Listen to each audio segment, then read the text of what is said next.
So hi everybody. This is the third installment in our series on education advocacy. The first two focused largely on the law, and this one is going to talk a little bit about effective education advocacy. I'd like to thank Ensemble and Community Living Windsor Essex for having me on to do this. I guess we might as well just jump right into it. Actually, one thing I should say before we get started is that typically we prefer that personal questions be limited. Arch provides a summary advice service, so if you have any questions of a more personal nature, you can give us a call and you can have a consultation with a lawyer one-on-one through a summary advice appointment service. But otherwise, I typically like to focus on more general questions. I think that's it for housekeeping stuff. Just to remind everybody that this webinar is being recorded, so another reason why it's best not to include personal information on this. I always plug Arch really quickly, but I think if you've seen the other two presentations, you know basically what I'm going to say. Arch is a specialty legal clinic dealing with disability law issues, and we're the only one in Canada. We offer a number of services, including the summary advice service that I just mentioned.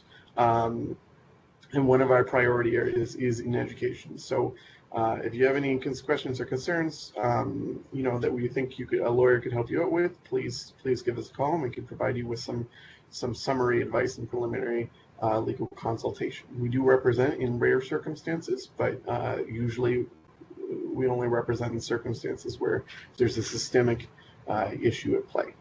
But the fact that you've probably already heard me say that a couple times, I'm just going to speed through this. Now, to dive right in, advocacy is a difficult thing. And one of the things I always like to talk about at the outset of any presentation about advocacy is Arch's perspective on this issue. Arch typically gets involved after somebody has gone to see a lawyer. And it usually takes a lot for somebody to go do that.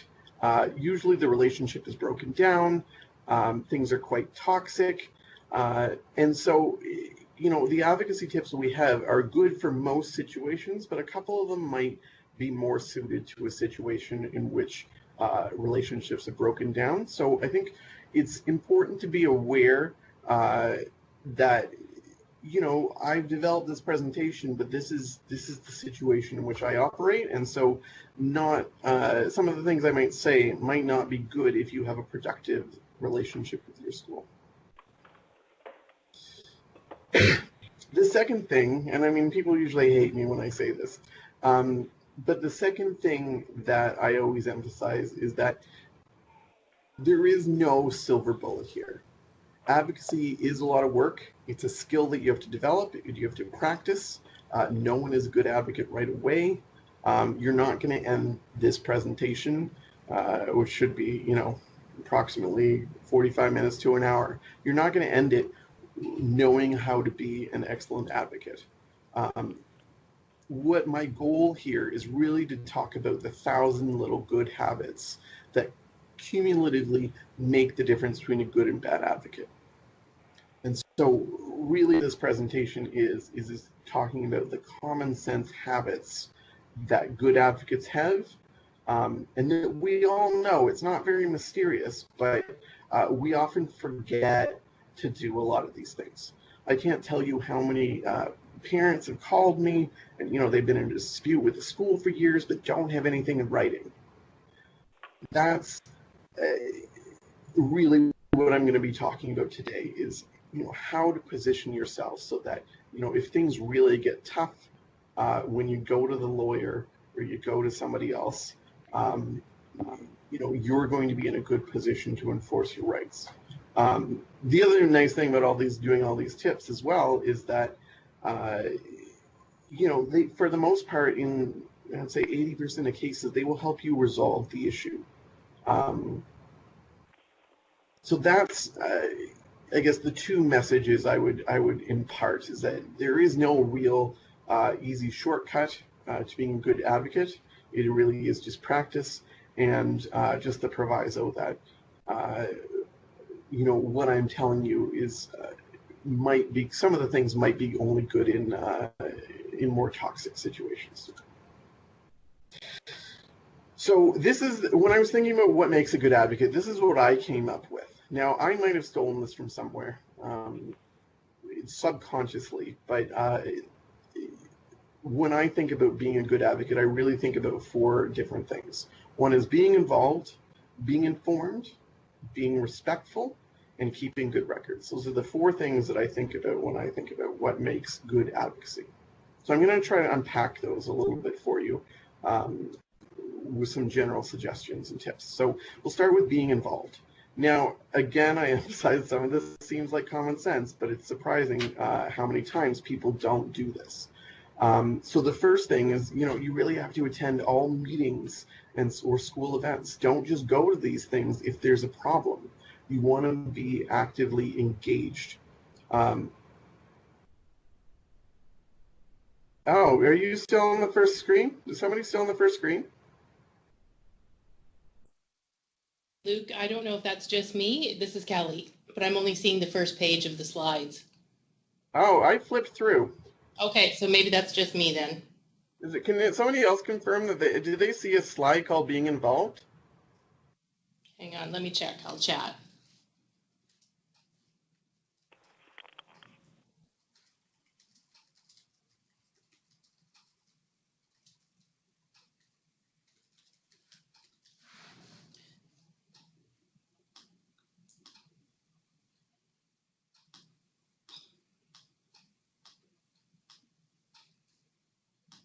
Oh, you know what? Yep. Yes, Luke? Can you see it now? I can, yes. Okay. There's a little button on the top of the screen that says present now. So all right, things are good. Things are going well. Okay, we're good now. Sorry for interrupting. All right. So, you know what, I'm going to go back really quick to the themes, but there they are. Being informed, being involved, being respectful, keeping good records. So there you go. That's the format of my presentation. Now, as I say, being involved means attending all events, meetings. Don't only go if there's a problem. If you yourself have a problem, don't wait for the school to reach out to you. Request a meeting. Make sure you are sort of in the driver's seat when it comes to these things. You don't have to passively wait for a school to give you anything. You can actively take the initiative and be involved. Ask questions at meetings, engage cooperatively with the principal and the school teacher. These are all sort of hallmarks of being involved. And I mean, again, this is all very common sense, straightforward, but what I would emphasize is that these are really good mechanisms to ensure that you can nip problems in the bud before they become too large. The last thing I'd talk about on this slide is don't sign anything without reading and understanding it first. There's so many circumstances where I've heard from parents who just basically said for years they just signed IEPs and just signed IPRC decisions. Whatever the school sent home, didn't really fully understand it. It's really important that you actually understand what that you actually understand what you're signing. And, if you don't, just request a meeting with the school. Say, I have some concerns about what this means. Can you explain it to me? The last thing I would really emphasize about being involved, I think, is it's not enough just to go to meetings. You really do have to prepare for meetings in advance. If you were prepared for a meeting, if you were the most informed person in that room, then you're inevitably more likely to get what you want. So one of the things I always do before a meeting is I ask for an agenda. Send a quick request to the school. What is this meeting about? What do you plan to talk about? If there's anything missing, I say, well, I'd like to add these things to the agenda. Again, you're taking sort of the initiative, telling the school, I want to discuss this. This is the reason I want to discuss it. And the last point, I think, I probably should go in the next section, but once you have that agenda, you can really become more familiarized with the legislative policy or human rights framework that surrounds that issue. It gives you an opportunity to be prepared to anticipate what the school is going to say, and you can come up with a response that's well grounded in the legislative or policy framework. So that's what I really characterize as being involved. There a couple of the things might fall into that rubric, like keeping the lines of communication open, some general tips like that. But those I think are the most important things for me. So as I mentioned, being the most informed person in the room can really make a huge difference in terms of education advocacy. A lot of school board personnel are less informed about a lot of issues than you might think. And so when you're doing research about a particular issue, I think it's important, for yourself to know these things, to know the rights of your child and the legal obligations of the school. But you should also look at it as an opportunity to educate the education service providers and the school staff. A lot of times the language of human rights, for instance, is not well known within a school. Teachers don't really learn it that well and during their education. So, sometimes they come at this and it's pretty new to them. So having a parent who's confident and well informed in a meeting to push back against, some of the things they might say can really help, not only your child, but children down the road. So there are a number of resources available to parents to sort of help them become more informed. And I'm actually sort of regretting, because Arch actually just developed a set of modules, which are just sort of little quick informative videos with some resources attached, which I should have put up here. But there's some other things like the Ontario Human Rights Commission's guidelines on accessible education, which really provide a very concrete example of how to apply human rights principles in the education environment. Now, just something as simple as reading through that guideline, can really make a huge difference to your own education advocacy.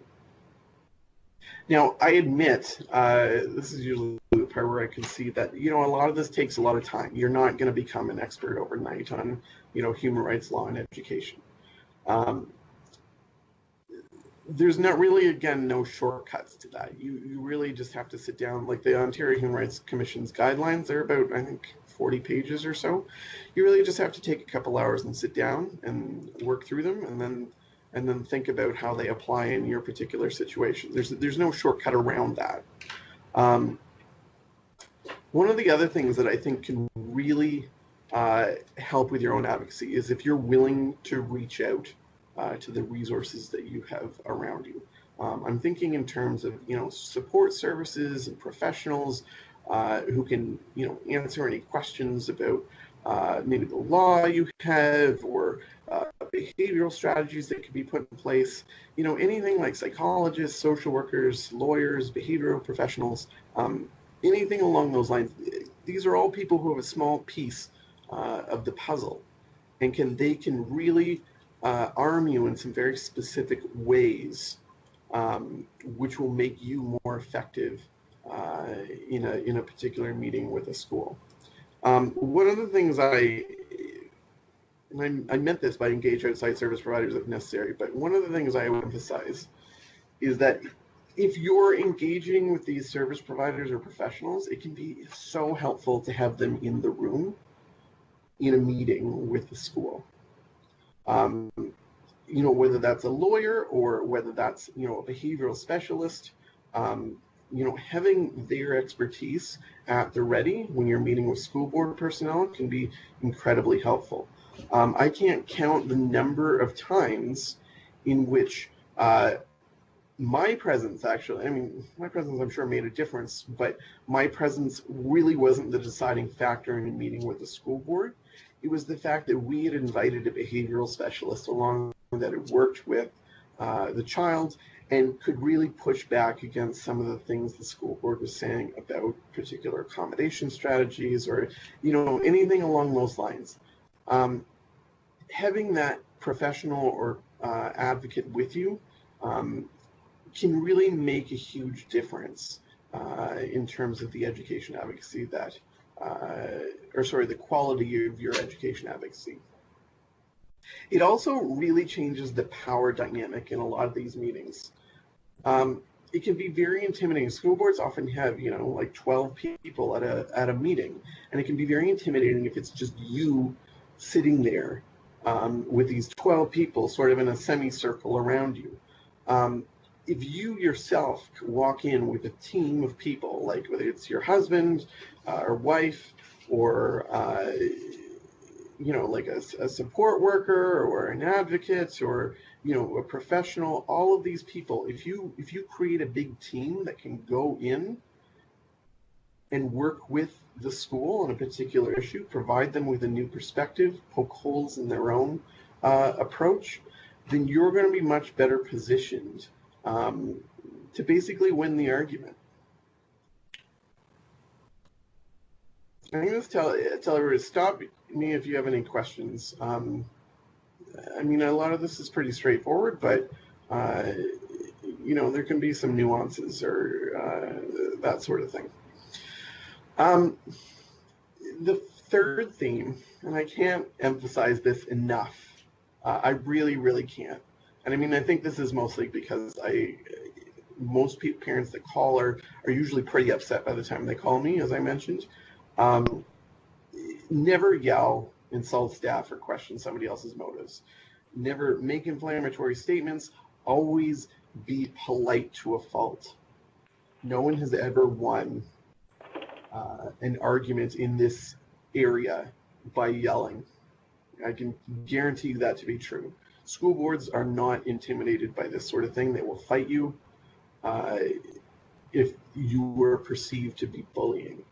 You have to make clear and cogent points, and even when you're mad, you have to drain the emotion out of the conversation. The other thing that I think is really important about being really important to sort of maintain a respectful disposition is to really try to follow the hierarchy in a school board. Don't sort of give anybody the impression that you've jumped right over their head, largely because you could alienate the people below the person you jump to. So, follow that hierarchy, go complain to the teacher first, complain to the principal.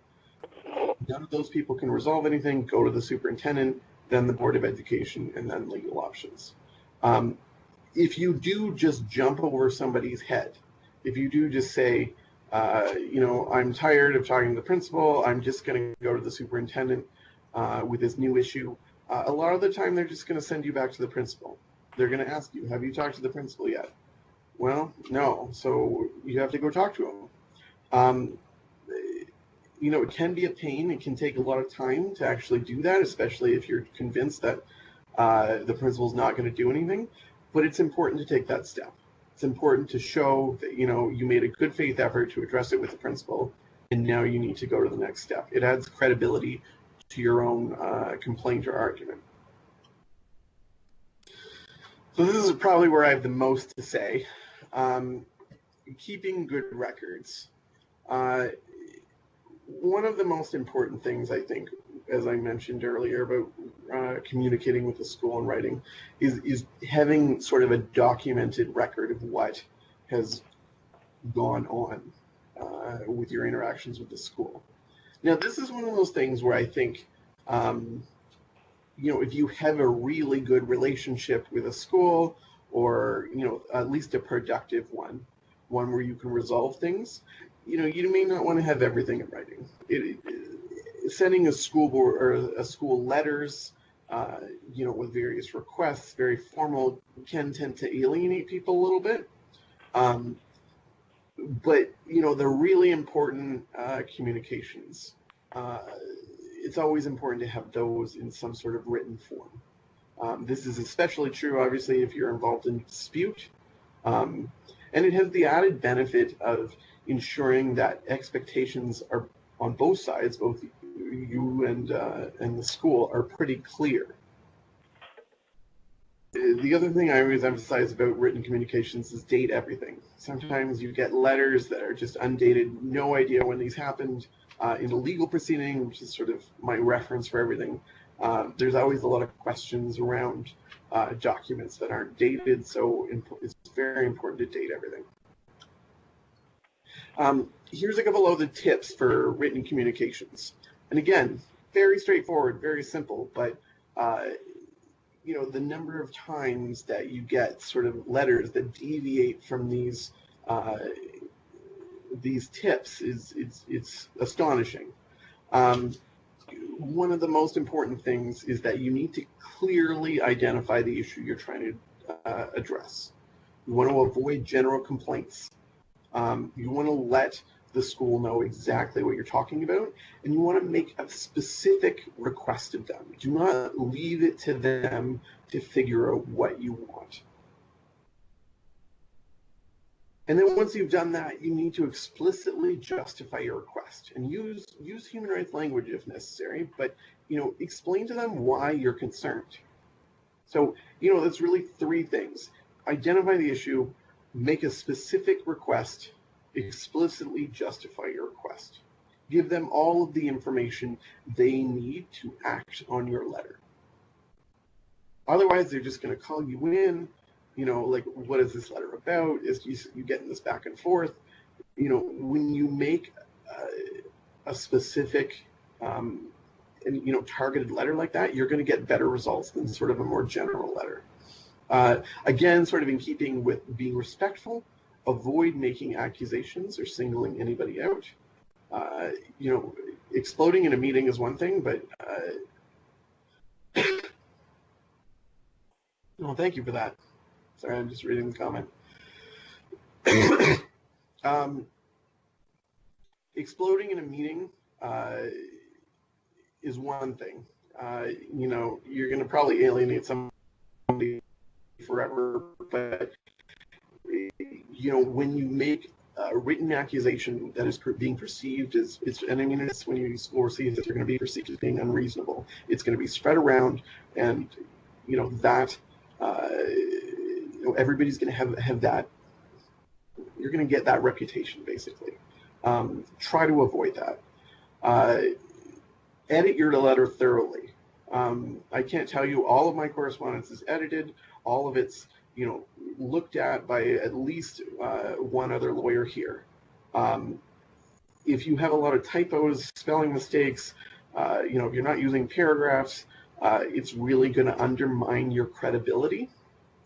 The other thing, sort of in keeping with editing your letter, is get honest feedback on your letter from someone you trust. Get it from the smartest person you know. Ask them what they think. Are you making a good argument here?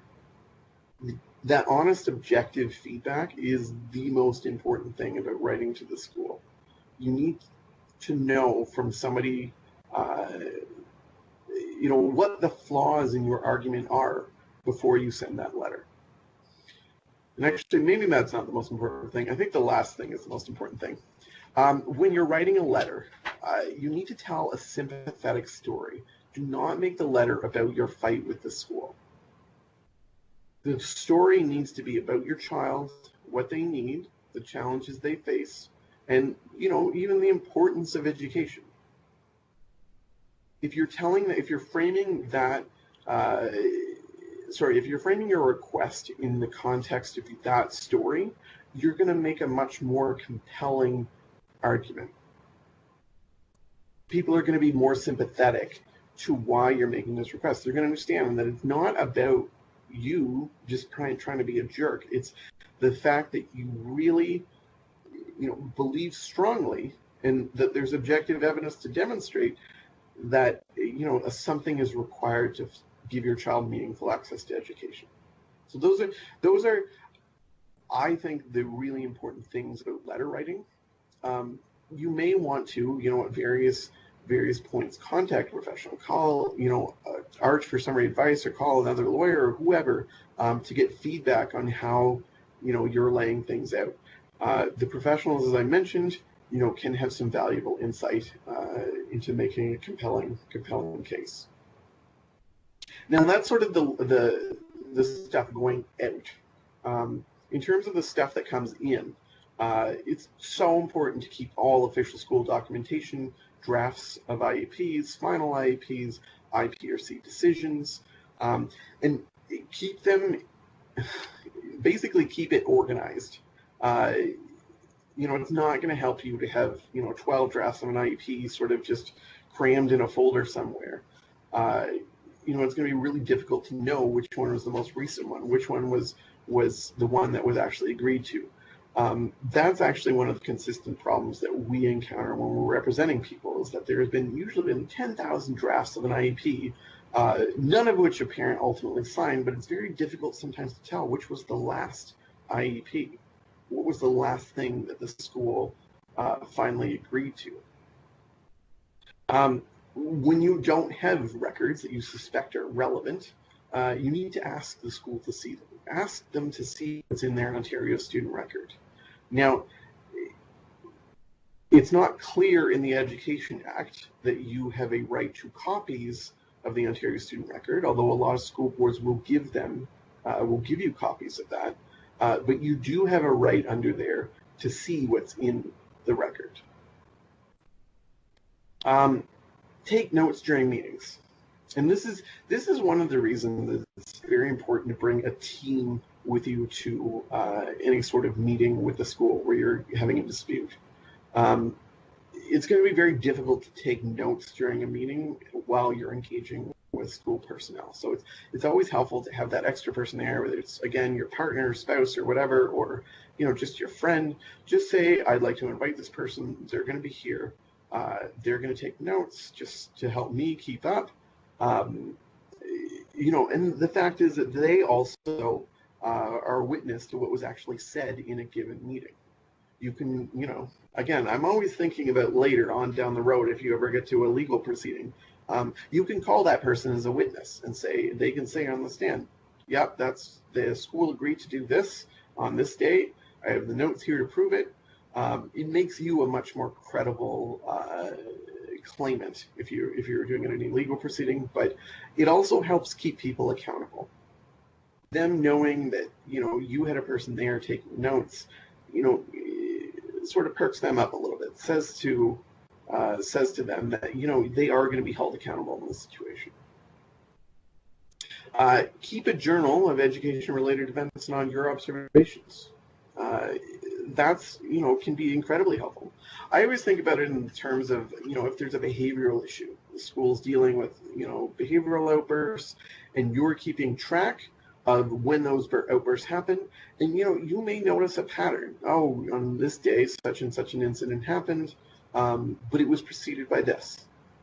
And so that if you get to the point where they're saying, oh, your kid is just, we can't manage him, we have to suspend him, or we are excluding him, or anything like that, you can go to them and say, well, it seems like this is being triggered by this, so maybe there's a way to avoid that. Now, you may not want to do this in isolation. You may want to, consult a behavioral specialist with this, and I'm sure many parents do. But the point here is that data about that sort of those school-related events really can make an impact for an issue down the road. I think I mentioned bringing somebody to be with you. Also, if the school's not communicating regularly with you, you can request a communication book from them. You can just say, in the interest of, maintaining productive relationships, sometimes I'd like to have just a regular communication book about what's going on in school. And the last point is keep it all organized, which I mentioned, but cannot emphasize enough. So, if you followed all of those 4 basic themes, I would say 80% of cases, you're going to be really well positioned to address any issue that comes up. If you've sort of developed all those habits, have a good record of everything, have everything in writing, proactively went to meetings, questioned school board personnel, got a communication book, you're really going to be able to sort of address everything head on. There will be sort of the minority of problems, which I tend to deal with, that are more difficult. And this is largely a problem of evidence, in my experience at least. One of the biggest problems that parents face in education advocacy is that the school, well, it's actually two problems. The school is sort of a black box. You don't really have a right to just barge in and observe the classroom on a regular basis. And so what ultimately you're sort of reliant on school board personnel to tell you what's going on in the school. All of the witnesses are board employees, basically. Oh,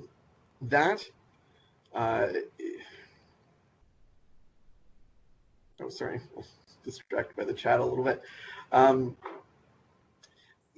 That's one of the biggest problems we run into. The other problem, and again, it's related to evidence, is establishing what is the best accommodation for a child. In any given situation where you're working with a school to develop an accommodation plan and an IEP and all that sort of stuff, excuse me, often you're saying this accommodation is necessary and the school's saying this other accommodation is necessary. Establishing, who's right, basically, can often be a very difficult problem for parents because, these are the professionals. They should know what they're talking about. Who am I to question what educators are saying about what my son needs to be educated? Those are, I would say, the black box problem and what's required problem are really, again, the two biggest problems that parents face. And I think I'm going to spend a little bit of time discussing those problems and how to address them, or at least how we try to address them sometimes. Really, a question of evidence is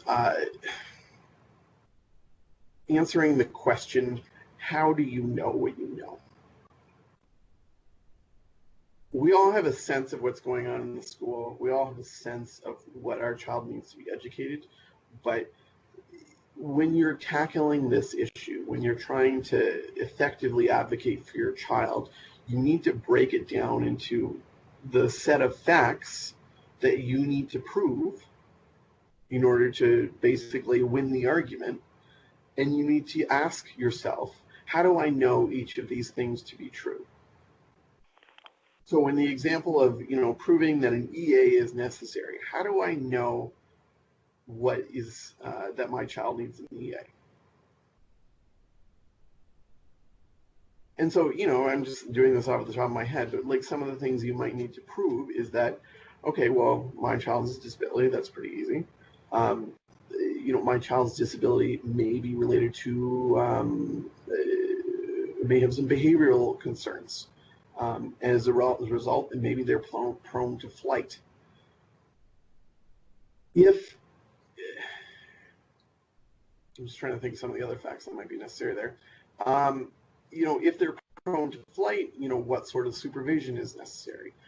These are all questions and answers that you need to sort of go through. And then you need to think about how do I prove each of these things? So, the first couple questions, like, oh yes, my child has a disability, they're prone to flight, regular supervision is required. Those facts could probably be addressed by your doctor. Your doctor could probably say to you, like, this is how so-and-so's disability manifests itself, and this is what they require.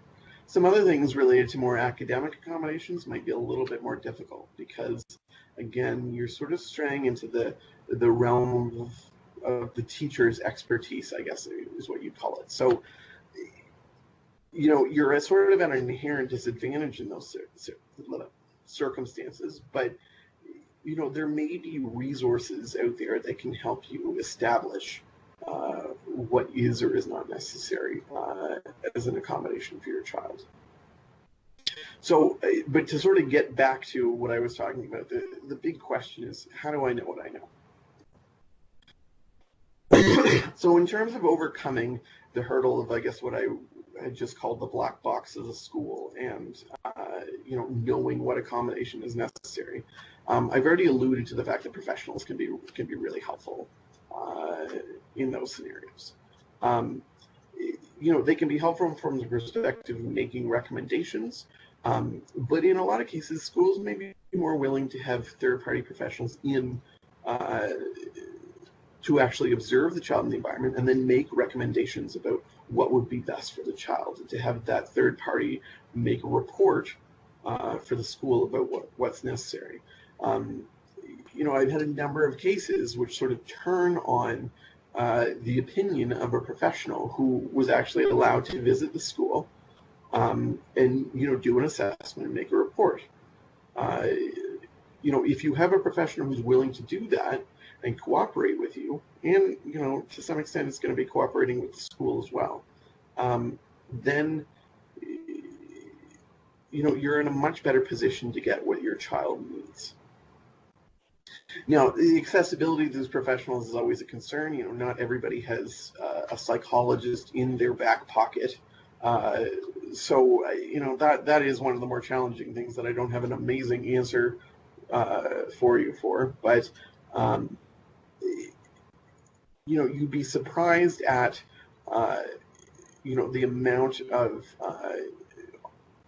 the amount that a lot of people will be willing to sometimes go in and help if you're sort of demonstrating that you want to resolve something in a semi-peaceful manner. The other thing to remember, in terms of this sort of expert evidence stuff, is that school boards do have an obligation under the Human Rights Code to retain professionals to make recommendations about what a child needs to accommodate them, if it's necessary. Now, in a lot of cases, this means that in-house professionals at a school board will come in and do the assessment. And a lot of parents aren't comfortable with that because the feeling is there's an agenda that professional has that's sort of more in line with the school board. But that's an issue. That's sort of a more complicated issue to be navigated on a case-by-case basis. But it is relevant to know that in certain circumstances where there is additional professional support necessary, school boards may have this obligation to retain that specialist. You may get some professionals who have visited the school environment, say you're at a legal proceeding, who are willing to testify in your behalf after the fact. And that's one of the big ways that we try to resolve the sort of issue of the black box in the school. A recent case that we had involved cooperating with some professionals and getting them to do witness statements for us and figure out what actually went on in that school. However, it was tricky in some ways because a lot of these professionals have an ongoing relationship with the school and they don't want to damage that relationship. So you have to really try to approach them in a somewhat benign way. You have to ensure that some of their concerns are addressed in that process. Detailed observations in the home environment and in the community about how your child interacts with that community or how they learn, all that sort of stuff can also be really helpful and give you some contextual evidence on what's necessary for a particular accommodation. And as I mentioned previously, if you're sort of adhering to all the four themes that I sort of outlined before, and getting documentation from the school, communications, things related to the commitments that they've made, you've already sort of gone a long way in sort of sussing out what exactly is going on in that school. I'm going to talk about two last things that usually come up as advocacy problems. Now, letters from professionals is something that we talk about a lot. And I think it's again, it's sort of when you've engaged your professional, you're getting their opinion on something, and you're using their opinion to support your own advocacy. It's really important to do what you do in your own letters to the school. That is, you need to ask the professional to answer a clear and specific question. You need to get them to make a recommendation and ask them to justify their opinion. Explain why they believe that your child needs something. A lot of the cases we get, and a lot of the documents we get in where we're giving people advice sometimes, is that the letter they've gotten is just sort of a one-liner from their family doctor. So-and-so needs an EA, period. That's not going to be helpful. There's no indication as to why they need an EA, what rationale your doctor has for that. It's a very difficult letter to work with. What you need to do if you get a letter like that is go back to them and really explain that, no, the school board's going to push back on this a little bit, and they need to know exactly why it's necessary for my child's education that they have an EA. So any letter that you get should really sort of suss out all those particular issues. The one thing I would always point out on professional letters is that you need to be wary of asking a professional to give an opinion on something that's really beyond their realm of expertise. So again, a doctor might be able to give you a letter talking about how someone processes information and what sort of supports they might need, to access a curriculum, but they're not educators, and so they're going to be less able to talk about maybe what is an appropriate curriculum for a child. So it's really important when you're thinking about what sort of evidence can I get to support my position, to be aware that there's a right person to opine on any given issue, and to think about who that person is and what is it that they can contribute. The last thing that I always talk about, and this always comes up in presentations, is recordings. Sending a kid to school with a recording device or recording meetings or whatever it is. I've had it happen. Clients do it a lot. And I typically recommend that you avoid this. First, the first reason is it can have a really negative impact in your relationships. You'll end up going to meetings and they'll be very stilted. Well, sorry, this is assuming the school finds out about it, which, eventually they will. But you'll end up going to meetings and you won't have a meaningful conversation with anybody at the school if you're recording everything. A school might not even meet with you in some circumstances, although it's debatable whether they can do that. But the important thing there is, it can have a really negative impact on those sort of relationships. If you're sending your child to school with a recording device, which again we don't recommend, there's also, the school has probably some legitimate privacy concerns in terms of the other kids that are there. Like, I don't know, as a parent, most parents I don't think will be on board having their child recorded by somebody else. So, I think there's some legitimate concerns surrounding that issue. What we typically recommend is if you're going to a meeting, you want to know that you could prove something later as to what somebody said. Again, take that team with you, take the support people, keep notes. That's really the way you're going to establish that somebody said something later on down the road without having to sort of go through this argument about whether something was recorded in a duplicitous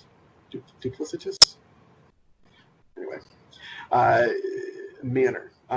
If you're actually getting to the point of a legal proceeding as well, there are a lot of legal complications to using a recording as evidence, especially if you haven't gotten consent from all parties to the recording. If it's a sort of a hidden recording device that nobody consented to, there's probably going to be some significant legal barriers for you to actually use that as evidence and to use it in evidence in any application. So, so again, I sort of sped through all of that. I think the final message is, again, there is no easy solution. It's just a lot of work. The key here is patience and persistence, and just knowing that if you're developing these good habits, if you're ticking off all the boxes on my list, you're not going to encounter nearly as many issues as a parent who isn't. I think that's about it for me. Does anybody have any questions at all? A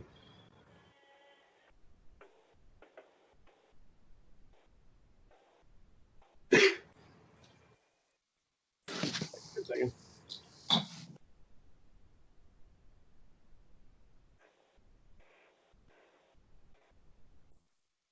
We have one being typed right now, Luke. Great. All right.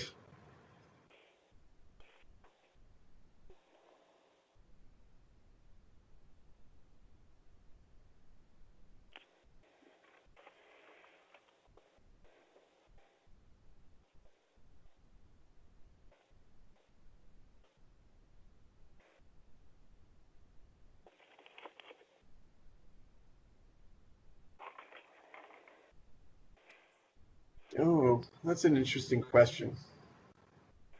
Let me just think. Can you clarify what you mean by inclusion rights? I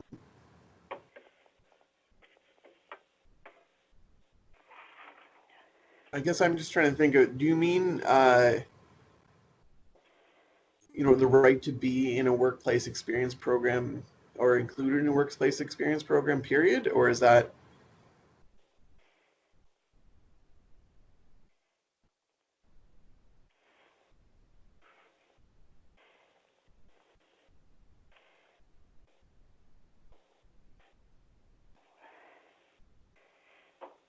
I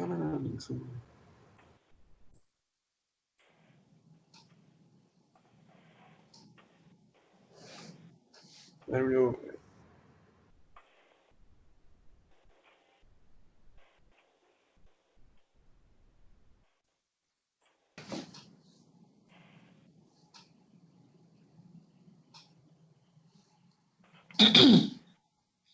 I don't know. Tracy, are you there?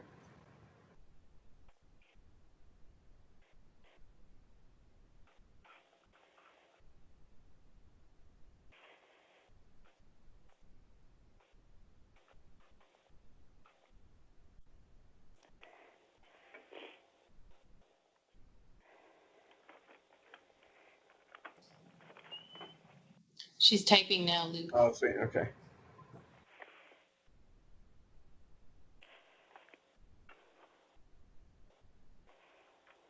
Oh, sorry.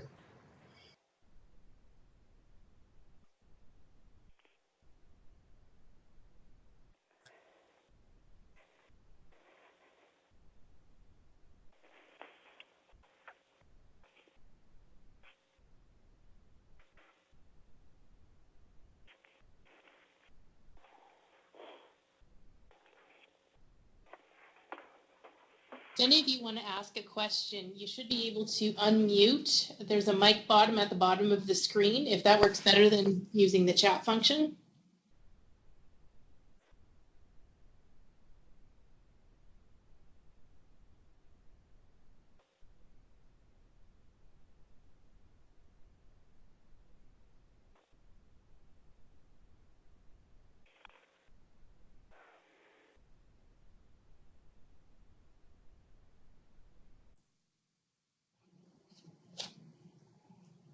Tracy's typing again. Hopefully we'll have the question. Oh, here it is.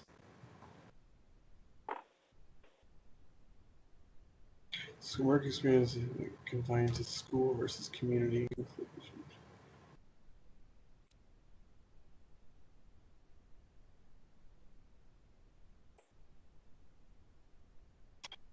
I mean, I'm sorry. I'll let you.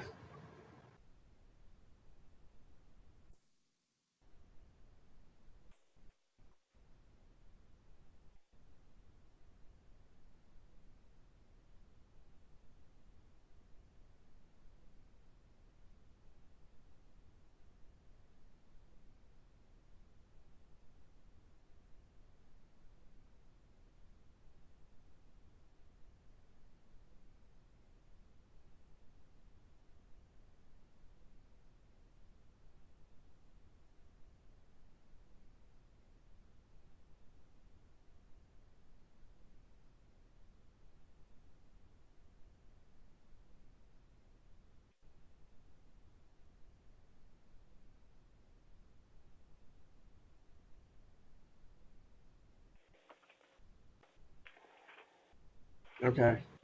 Okay, I think I know what you're talking about more.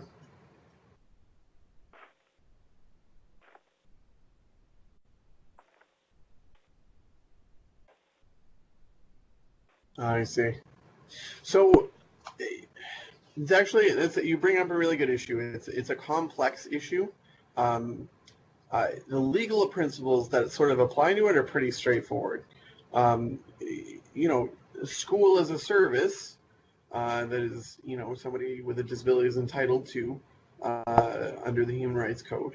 And as part of that service, workplace placements are there. It's part of the service offered, and so to have meaningful access to that service, a student with a disability should be able to access that and get the necessary accommodations that they need to access that. Now, as you know, there's 1,000 bureaucratic complications that frequently, uh, get in the way of that sort of access. I'm thinking in particular, like I'm sure unions have something to say about EAs working off premises. And, like I'm sure there's insurance issues where the EA is insured and workplace safety stuff, and all sorts of stuff. But the important thing to remember there is that the Human Rights Code is as I mentioned in a previous presentation, is a quasi-constitutional piece of legislation. It is the primary concern in a lot of these circumstances. It has its own health and safety protections built into it, which must be considered in any given situation. But the fact is that there needs to be a discussion about how workplace community placement will work, how a student will be able to access it, and a rigorous analysis of like the actual barriers that are put in place to actually do something. A lot of times they're just administrative problems that a school needs to work through. There are a lot of remedies that they can use to sort of ensure that they have provided appropriate access with the appropriate supports. And a lot of the problem in a lot of these circumstances is schools just don't go through that effort because it is very complicated. Can be very difficult and bureaucratic, but it's very important they do. So, I can't say definitively that one student has a right to an EA in a particular work placement because there are a lot of issues at play, but I can say that a school needs to put in the work to actually figure out what those barriers are and to address those barriers and to make sure that they provide that access short of undue hardship. Does that answer your question?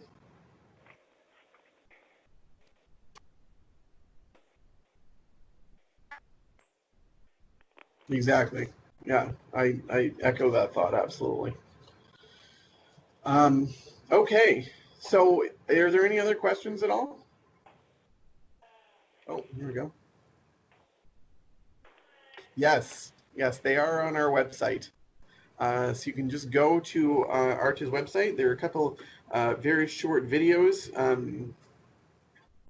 Some of them with me, just chatting very quickly about what some of the human rights legal principles that are involved in inclusive education. We have some other education advocates who actually talk a lot about what I just talked about, and some experts on inclusive education. And I think we did a pretty good job on them. So I would encourage everyone to go take a look if they need any refreshers on any sort of human rights legal principles.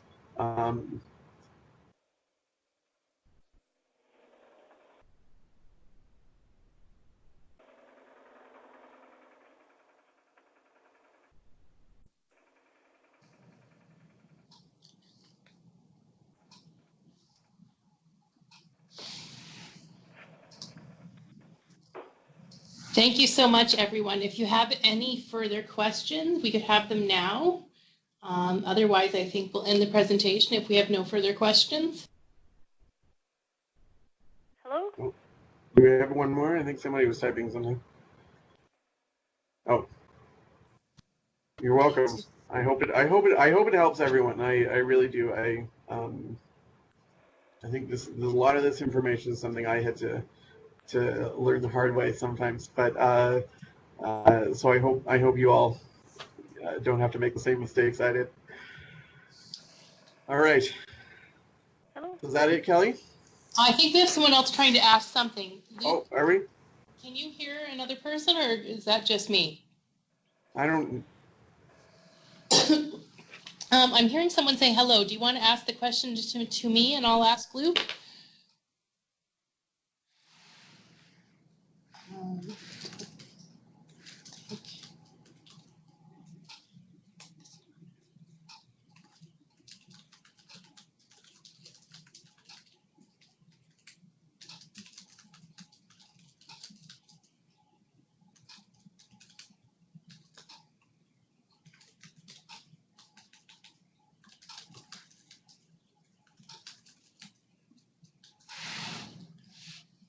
I don't hear anything. Okay, then why don't we? Is somebody's Somebody's typing. typing? Oh, here we go. I'll be quiet for a second. All right.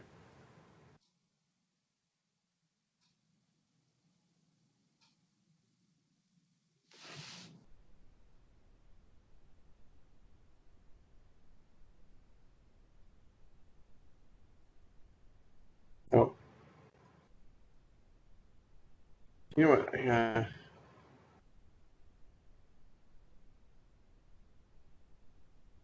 Yeah, here, let me, maybe I'll stick it in the chat. Unless, Kelly, can I email you, Kelly, and would you be able to email everyone, or is that? Definitely, that would be easier. I'm not on my computer. I'm just on a little thing in the boardroom here, so I might not be able to put them up right now. But if you email them to me, I can email them to everyone who attended tonight. Great. Does that work for everyone? That's perfect. Or I think. That sounds good. All right. Okay, well, I hope everyone has a good night, and good luck on your journeys. I think Kelly's just typing one last message. I'm just saying good night. So thank you so much, Luke. Thanks, Kelly. Have a good night, everyone, and I'll talk to you soon. Okay, take care, Luke. Bye-bye. Bye. Thank you, everyone, for attending, and we hope you found it useful. And please feel free to email me at ensemble@communityliving.essex.org, or you can call me at 519-776-6483, extension 225, if you have any further questions, and we will talk to you later. Good night.